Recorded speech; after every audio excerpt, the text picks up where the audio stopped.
ladies and gentlemen, the story you are about to hear is true. The names have been changed to protect the innocent.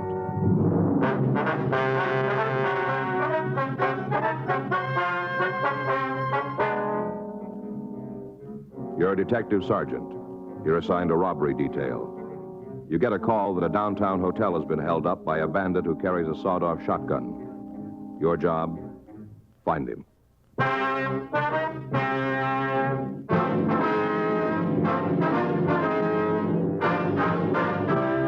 Dragnet, the documented drama of an actual crime. For the next 30 minutes, in cooperation with the Los Angeles Police Department, you will travel step by step on the side of the law through an actual case transcribed from official police files. From beginning to end, from crime to punishment, Dragnet is the story of your police force in action. It was Sunday, October 9th. It was cool in Los Angeles. We were working the night watch out of robbery detail. My partner's Frank Smith. The boss is Chief of Detectives Thad Brown. My name's Friday.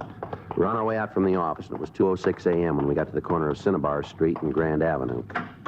The Brenton Hotel. Well, I just done what he told me. I figured there was no point in getting myself all roiled up. Didn't see where that would be helping matters. Yes, sir. Whatever he said, I done it.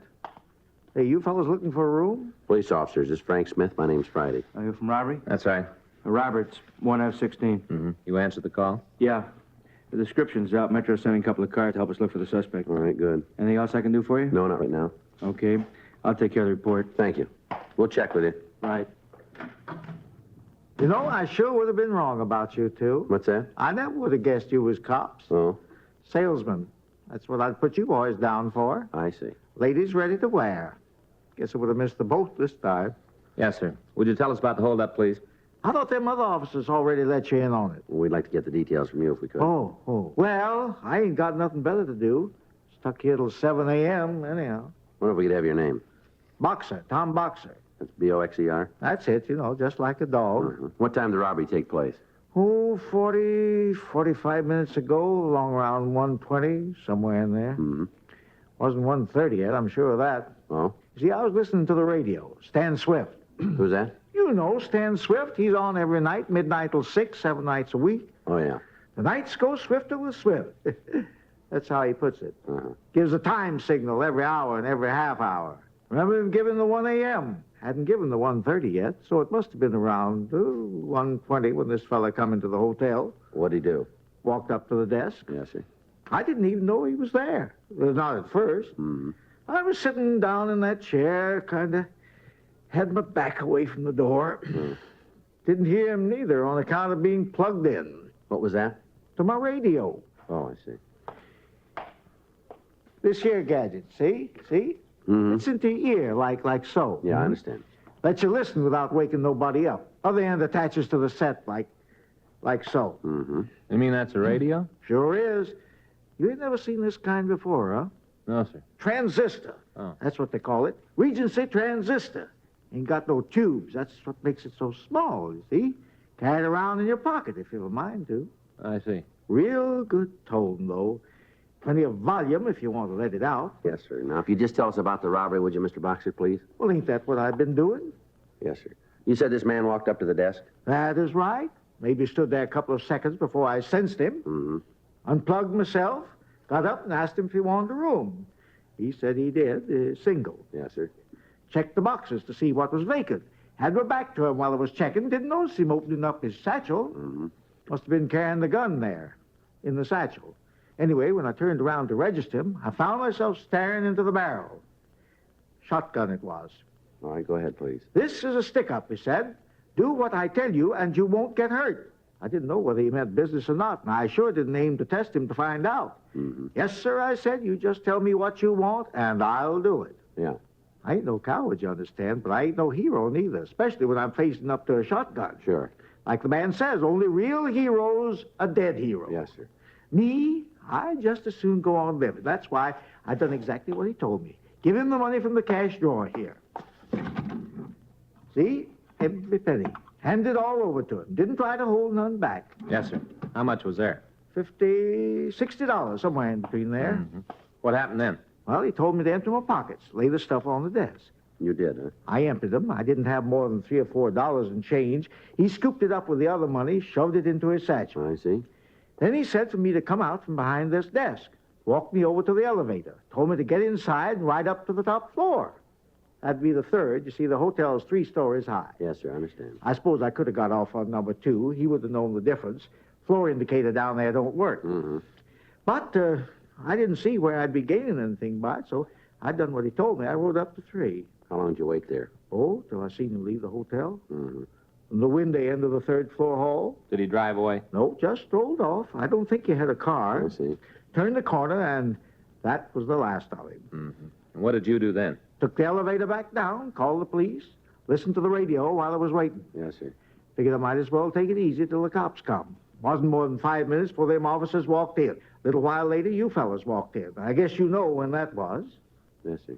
Now, Mr. Boxer, could you tell us what he looked like? Huh? The man who held you up. Oh, well, I told them other fellas, the ones wearing uniforms, they said they'd send out his description. Yes, sir, we understand. We'd like to have it, too. Okay. Oh, young fella, 25 to 30, I judge. No. Big bill, a little bigger than you. Not as big as you, though. Somewhere in between. Yes, sir. Black hair. Didn't catch the color of his eyes. Well, that's about all. How was he dressed? Suit. Stripe in it, I think. Maybe dark blue with a gray stripe. Bow tie. Kind of dapper. Mm-hmm. Have any scars? Not where you'd notice him. He said he carried the gun in a satchel, is that right? Must have been where he had it. Didn't actually see him take it out, though. Back was to him at the time. How big was the satchel? Oh, medium-sized, about so long. Any initials on it? No, not so far as I can recall. What about the gun? How big was it? This long, maybe. Mm-hmm. Single barrel, sawed off. Could you tell the make? Well, I ain't no expert on shotguns. No. Would you know this man if you saw him again?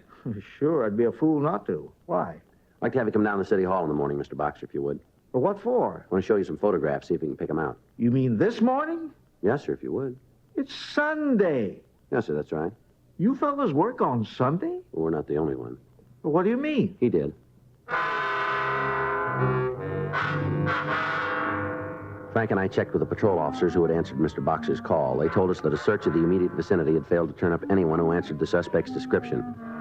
3:16 a.m., the crew from the crime lab finished up their investigation. There were no useful fingerprints or other physical evidence in the lobby of the hotel. 7:38 a.m., we checked the suspect's M.O. and the description with the stats office. They came up with 18 possibles. We pulled the packages from R&I and took them back to the office. Well, looks like it might rain. Pretty early in the season, isn't it? Yeah, the paper says we're going to have a wet winter. All right? Real good for skiing, I guess. Yeah. That's what you need. Lots of moisture. Heavy snow. You never go skiing. No. Well, Well, I thought about taking it up a couple of years ago. Faye blew her stack, though. Said I'd probably break my neck first time I tried. Sometimes I think she worries more about me than she does about the kids. Good morning, gents. Oh, hi, sir. Hope I haven't kept you waiting. no, sir, not a bit. How are you today, Mr. Boxer? Sleepy. Usually get a couple of hours cat nap during my shift. Kind of missed out on it last night. Yes, sir, I'm afraid you did. Even after all you fellas left, somehow I just couldn't doze off. Listen to Stan Swift till 6 a.m. Mm-hmm. I'll bet you I know more about Egypt than a real live Egyptian. Well, you got them pictures you wanted to show me? Yes, sir, right over here. It's all right if I sit down? Yeah, go right ahead. There you are. This the pile? Yes, sir, take your time. Look at each one as long as you like.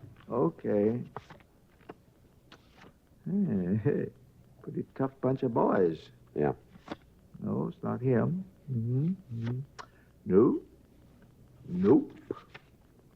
Oh, hey, wait a minute. There is a resemblance. He looks something like this one here. Is it the same man, Mr. Boxer? Oh, no, not the same. Yeah. Similar type, though. Does that help you any? Might. You want to go through the others? Sure. Now, you see this fella? Yes, sir. He's not the same type at all. No. The other one I pointed out was, you can see the difference yourself. Yes, sir. Yeah. Not him. Not him either. Nope. This is closer to him. Sir? Not as close as that one, the other one, but closer. Yes, sir. Now we're getting further away. No, it's none of these. Is that all you got? Afraid so. Well, it's the best I can do for you. Now, this one here, the one I pointed out first. Yeah, we understand, but it's not the same man, you said. Well, I never said it was. Just said they were similar. Yes, sir. Well, I'm sorry we wasted your time. Oh, it wasn't no waste of time, not as far as I'm concerned. Huh? Remember I telling you about how I try to guess what different folks do for a living? Yeah. Looking at all these pictures will be a big help from now on. How's that? I'll know a crook when I see one. On the following Sunday, October 16th, 2 more hotels were held up by a shotgun bandit. Both robberies occurred during the early morning hours. Both hotels were small. The description of the suspect and his M.O. indicated that he was the same man who had robbed the Brinton Hotel. Frank and I continued our investigation, but we failed to turn up any leads. During the next week, all hotels in the downtown area were alerted. Sunday, October 23rd, the night manager of the Schaefer Arms near the corner of Broadway and Clay reported that he had been robbed at approximately 3:30 a.m. He confirmed the bandit's description and M.O., but was unable to add anything new. The next morning, October 24th, we had a conference with Chief Brown. Doesn't sound to me like you're any closer to him than we were 2 weeks ago. What do you got? Well, not much. Let's have it. Description? Pretty general, isn't it? Afraid so. What else? Well, now he's only worked one area. Yeah? All the hotels are within a mile of Pershing Square. Nothing to keep him from spreading out, is there? So far, he hasn't used a car. You figure he pulled these jobs on foot? Looks that way.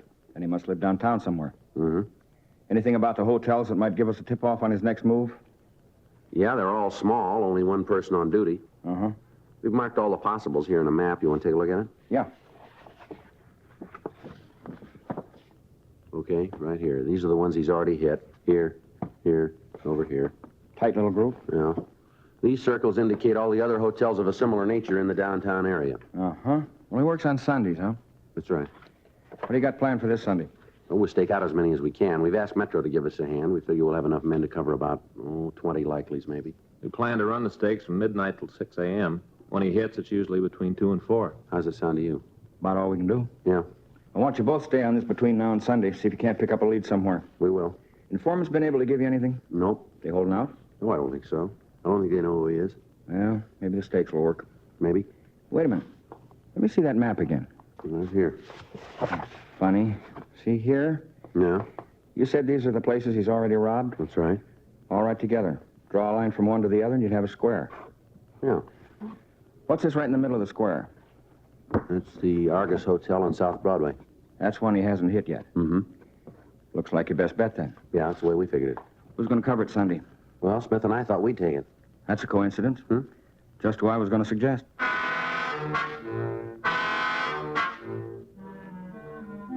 During the rest of the week, we continued our investigation, but we failed to turn up any additional information about the suspect. A few minutes before midnight on Saturday, October 29th, men from Metro and Robbery Division staked out 22 locations in the downtown area.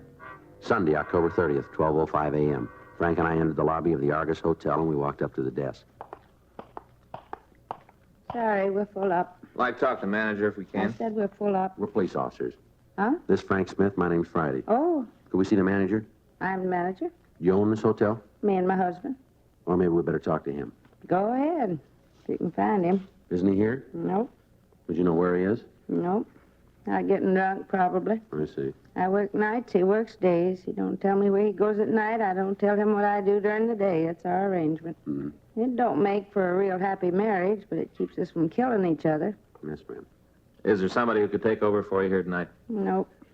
Now, you're sure your husband didn't say where he was going? We don't talk. Oh. He wants me to know something, he writes me a note, leaves it on the desk, and I do the same for him. I see. We ain't exchanged no words for the last 2 years. Uh-huh. Saves a lot of wear and tear on the nervous system. He never said nothing worth listening to anyway. I see. Well, what do you fellas want? Well, ma'am, several hotels have been held up downtown lately. No. You were warned about it, weren't you? George was warned, left me a note. I see. Well, there's a chance he might come here tonight. If he does, I'm ready for him. Hmm? Got me a gun. Pistol. Keep in the cash drawer, see? Yes, ma'am. I know how to use it, too. He shows up, I'm ready for him. Is there someplace we could wait in case he does? You don't have to. I don't need no protection. Told you. I've got a gun. Yes, ma'am. So's he.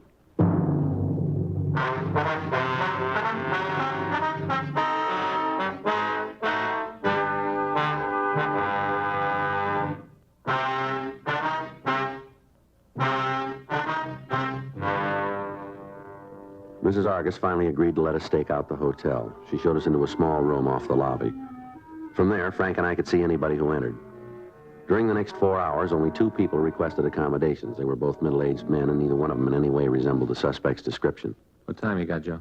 See, 5 after 4. Latest they ever pulled a job was 3:30. Yeah, Maybe he decided to lay off tonight. maybe. Argus Hotel. Who? Oh, yeah. Hey, you guys in there? Yes, ma'am. Somebody wants you on the phone. Okay, I'll be right over. In the booth. Yes, ma'am.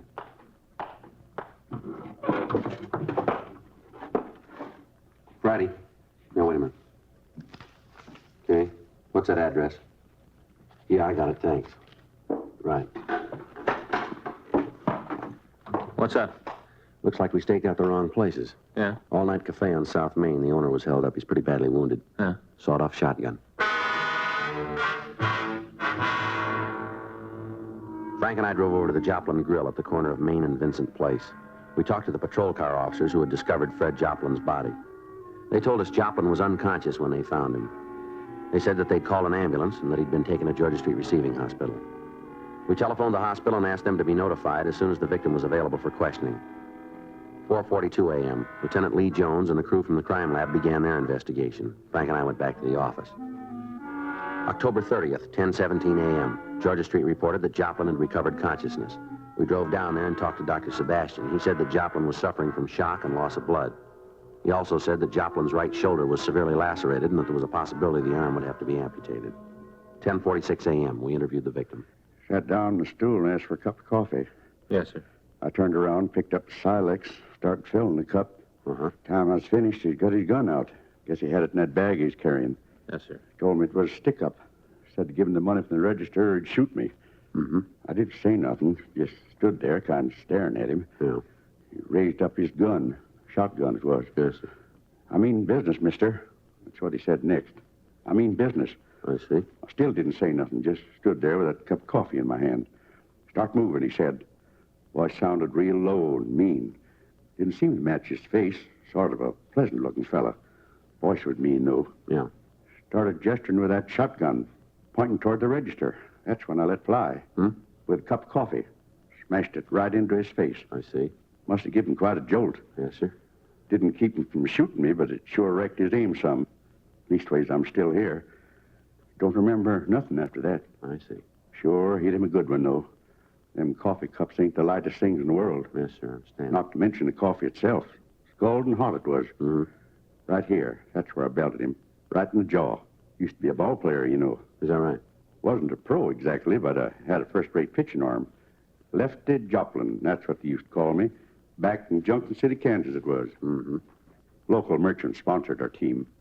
Pitched 16 winners one season. Best record in the league. Yes, sir, it's very good. Well, I ain't lost all my technique. Leastways, I sure whacked him with that cup. Yes, sir. Doc say anything to you fellas about how I'm doing? Well, just that you're getting along. He make up his mind about my right arm yet? What? Whether I'm going to lose it or not? No, sir, he didn't tell us.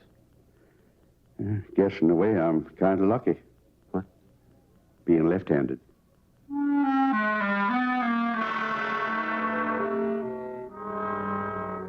We asked the victim, Fred Joplin, to describe the suspect. The description he gave us tallied with what we already had. 11:17 a.m. Frank and I went back to the office. I can't figure it out, Joe. What? Why he'd switch from hotels to a cafe. Well, maybe he tumbled to our stakeouts. Yeah, I thought sure he'd try the Argus, though. It's the right spot for him. I get it. Robbery Friday. I see. Yeah. Anything else? Well, give us something to go on anyway. Thank you. Right. Lee Jones in the lab. What's he got? Well, Joplin was right. He sure didn't miss with that coffee cup. They find the pieces? More than that. Huh? Found a broken front tooth. Analysis of the broken tooth revealed that it was part of a lower incisor. From what we learned of the suspect, it seemed likely that he would make an immediate effort to have the tooth replaced. For the next 3 days, Frank and I interviewed dentists in the immediate vicinity of the robberies. Thursday, November 3rd, 3:17 p.m. We questioned Dr. Clinton Potterfield in his office on the second floor of the Marsh building. Yes, I believe I had such a patient last Monday. Broken incisor? Yes, that's right. Could you tell us what he looked like? Oh, young man, about 30, nicely dressed, seemed very pleasant. Did he say what had happened to his tooth? Yes, he did. Automobile accident. I see. He knocked it against the steering wheel. Uh-huh. He wanted a new fitting right away. Yes, sir. Agreed to make him a temporary as soon as I could. It should be finished tomorrow. Mm-hmm. He offered to pay me extra if I'd hurry it up. I told him you can't rush a new bridge, even a temporary. Yes, sir. Did he give you his name and address? Well, not me personally. My receptionist takes care of those details. Yes, I understand. Would you mind checking with her? No, not a bit. Excuse me. It's about time we got a break. Oh. Hey, look out there. Hmm? Starting to rain. Yes, sir, it is. Yeah, just like the paper said. It's going to be a wet winter. Here you are, gentlemen. I had a copy down for you. Thank you. Philip Seaver. Huh? Yes, that's correct. His address is right there, too. Well, at least we know one thing now. What's that? Why he skipped over the Argus Hotel. Yeah? He lives there.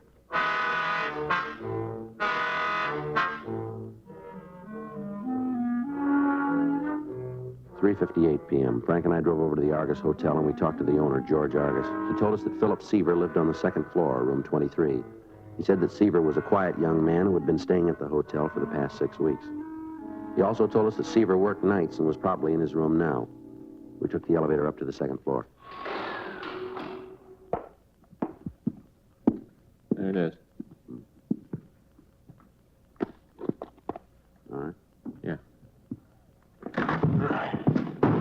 Hey, get against the wall there. What? Move. I sure don't know what this is all about. Oh, he's clean, Joe. All right, turn around. Okay. Where's the shotgun? You guys must be off your rockers. I'll see what I can turn up. All right.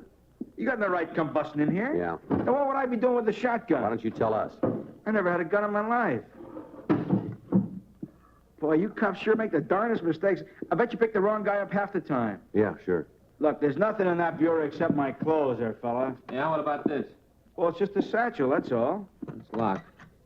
Where's the key? I don't know, I lost it. Break it open. Yeah. Hey, that's a good bag. Not worth anything to you without a key, is it? All right, Seaver, let's go. How the heck that get in there? You don't know. I told you I didn't. Yeah. I never had a shotgun in my life. Well, you got one now. Oh, I must have picked up the wrong bag by mistake. Sure, that's what happened. All right, come on, Seaver. Okay, I'm coming.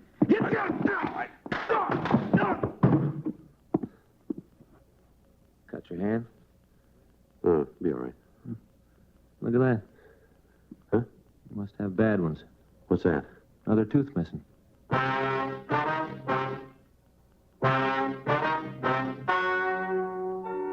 The story you have just heard is true. The names were changed to protect the innocent. On March 12th, trial was held in Department 98, Superior Court of the State of California, in and for the County of Los Angeles. In a moment, the results of that trial.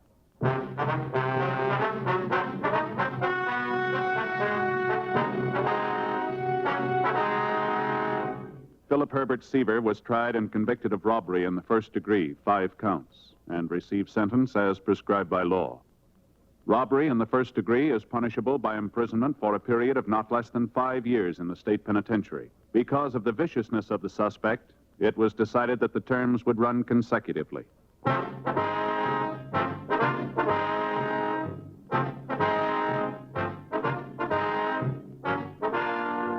You have just heard Dragnet, a series of authentic cases from official files.